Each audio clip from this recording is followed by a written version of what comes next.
we are at the end, and now I have a lot to talk about, so I'm going to skip the usual intro. Check out my shit, like, share, and subscribe, please.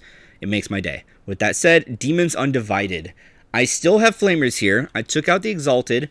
I'm going to risk it. Depending on the matchup, it may not fucking matter. And I'd rather have the changeling. I think it's going to be better. Because he also gives them reroll wounds. So you have the hit and wound reroll. I think that's going to be more than beneficial than having an Exalted. And I'll have some weird points left over anyway.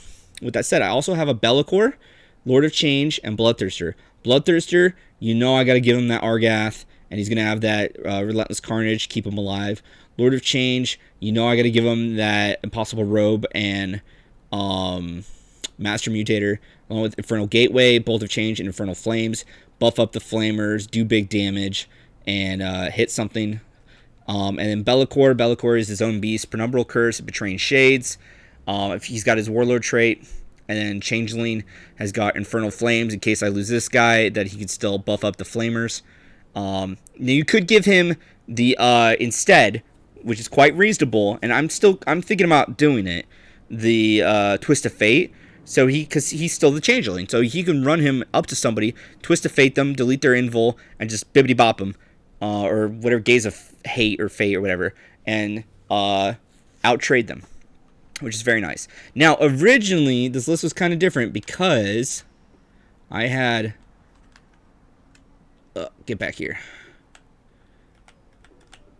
Soul Grinders, and I didn't have like any of these dudes, and I had a Fate Skimmer instead. But the thing is, the Soul Grinders slap. If they're Nurgle, they slap because they're T9. They got good range, and they have nasty melee. Overall, awesome. However, these are OBSEC. You don't need them, but then you have literally no OBSEC, and nothing counts as multi-model. So your army can just not hold objectives to save their life. You have to kill everything, and you will constantly lose objectives. You'll gain no primary points. You'll be unleashing carnage, and it's very fun. If you want to have a super fun time, run the 3 Soul Grinders. Change up the list, fix it, do it like that. However, you will not probably win. If you win, I will be very surprised. Your opponent will have to surrender, even though they can definitely probably win. It's so unlikely for you to win against anyone that's competent with the Soul Grinders, because you'll just have such a small fighting force.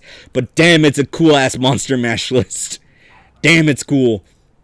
With that said, this is pretty simple. It's pretty simple. Well, simple-ish. But I think the list is pretty cool. Now I think about it, I will change it. The Changeling, give him the anti-invul thing. But that's going to be about it. It's going to be the same otherwise. I think, this is a really cool list. I played against it. This is one of only 2 lists. This Imperial Knights I got from somebody else, but I changed it a lot, so I'm not going to give credit to that one anymore because I've changed it so much, and it's gone through changes. But I had to double check it because I thought this was Disciples or Army of Renown for Be'lakor. It's not. It's like Speed Freak Orcs. If you go Army of Renown, Speed Freak Orcs, it's worse as if you just built the thing without actually being Speed Freaks. Same with this. You just go Demons Undivided, and Be'lakor's just there, but has nothing to do really with Be'lakor, and you just slap. It's pretty funny, pretty nasty. This is one of the strongest armies before, if not the strongest army, before the Iron Hands change and his Devastator Doctrine being full on, and Imperial Guard. This is right up there with Imperial Guard. It has dropped because the Flamers dropped. Tzeentch Flamers were good in Tzeentch, but they were even better here, which is pretty funny. Because a lot of the other models, you can run Bloodthirster and Be'lakor, which are better than the other Tzeentch stuff. With that said, if you like this content and you like my channel and what I do, please like, share, and subscribe. More so share. Well, I like people liking my videos. I just want to see the subscriber count grow. People subscribe, but I think it's the people that already watch my stuff. So I'd like it if I could get more people in the community to check this out and get ideas flowing and get some Warcrafty theory building for their lists. I'm going to have this list along with every other army in the Google Drive link below in the description box, so you go check that out and grab it for yourself if you want to check it out for Battlescribe. And I'm going to be pumping out a mod eventually that's going to have this and every other faction. They're all pretty yellow scribed and ready to go, so people just grab them and start playing. With that said, take care and game on, gamers.